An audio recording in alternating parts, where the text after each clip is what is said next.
आज हम पढ़ेंगे ग्लाइकोलिसिस। ग्लाइकोलिसिस क्या होता है? ग्लाइकोलिसिस का मतलब है ग्लूकोज का ब्रेकडाउन। ग्लाइकोलिसिस एक ऐसा मेटाबॉलिक पाथवे है जिसमें ग्लूकोज को हम कन्वर्ट होता है पायरुविक एसिड में और एनर्जी प्रोड्यूस होती है। ये साइटोसोल ऑफ सेल्स में होता है। ग्लाइकोलिसिस दो फेजेस में होता है। फर्स्ट फेज़ में ग्लूकोज ग्लिसरॉल्डिहाइड 3 फॉस्फेट में कन्वर्ट होता है जिसमें एनर्जी कंज्यूम होती है। एंड सेकेंड फेज़ में ग्लिसरॉल्डिहाइड 3 फॉस्फेट कन्वर्ट होकर पायरुवेट बनता है जिसमें एनर्जी प्रोड्यूस होती है। ग्लाइकोलिसिस एक मेजर पाथवे है जिसमें ग्लूकोज को यूटिलाइज किया जाता है।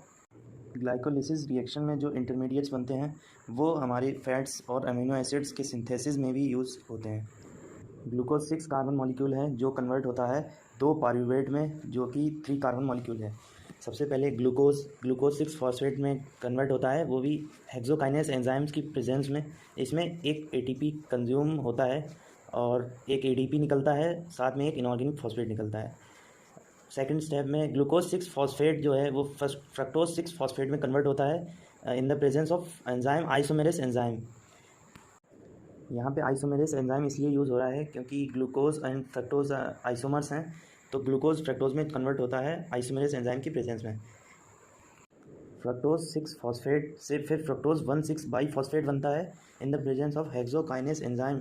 इसमें एक एटीपी कंज्यूम होता है और एडीपी निकलता है। फ्रक्टोज 1,6 बाई फॉस्फेट फिर उसके बाद बनता है di hydroxy acetone phosphate and glyceraldehyde 3 phosphate. ये दोनों आपस में इक्विलिब्रियम में होते हैं। ज़्यादा यूज़ ग्लिसरॉल्डिहाइड 3 फॉस्फेट का होता है, इसलिए इक्विलिब्रियम ग्लिसरॉल्डिहाइड 3 फॉस्फेट की साइड होता है। ग्लिसरॉल्डिहाइड 3 फॉस्फेट फिर 1,3 डाई फॉस्फोग्लिसरेट में कन्वर्ट होता है in the presence of glyceraldehyde 3 phosphate dehydrogenase enzyme.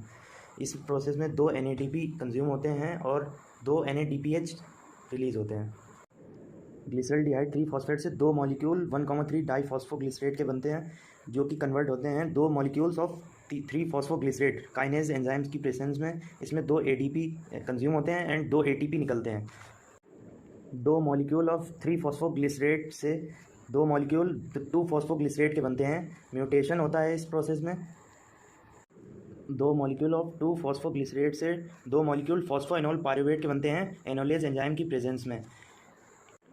उसके बाद 2 molecule of phosphoenol pyruvate finally convert में होते हैं 2 पायरुवेट में। इसमें 2 ADP कंज्यूम होती हैं एंड 2 ATP प्रोड्यूस होती है। अब हम पढ़ेंगे एनर्जेटिक्स। एनर्जेटिक्स का मतलब है इस प्रोसेस में कितने ATP गेन हुए और कितने ATP का लॉस हुआ। सबसे पहले ये जानना ज़रूरी है कि एक ADP का जब ब्रेकडाउन होता है तो उसमें 3 ATP निकलते हैं। इस प्रोसेस में टोटल ATP कितने इन्वॉल्व हैं? इस प्रोसेस में टोटल 12 ATP इन्वॉल्व होते हैं।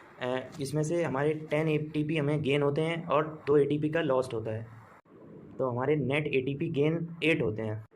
इस प्रोसेस से हमें 8 ATPs मिलते हैं। सिग्निफिकेंस, ये किस काम आता है ग्लाइकोलिसिस? इसमें जो एनर्जी ऑब्टेन्ड होती है वो हमारे ATP की फॉर्म में होती है जो अलग अलग मेटाबॉलिक प्रोसेसेस में यूज़ होती है। इन आरबीसी में ATP का प्रोडक्शन ग्लाइकोलिसिस के जरिए होता है क्योंकि उनमें माइटोकॉन्ड्रिया प्रेजेंट नहीं होते हैं। पायरुवेट जो कि लास्ट में बनता है ग्लाइकोलिसिस में, वो हमारे यूज़ होता है अमीनो एसिड के सिंथेसिस में। जब हम पायरुवेट की हाइड्रोलिसिस करते हैं तो हमें एसिटाइल कोलाइन A मिलता है जो कि बहुत ज़्यादा यूज़ होता है अलग अलग मेटाबॉलिक प्रोसेसेस में।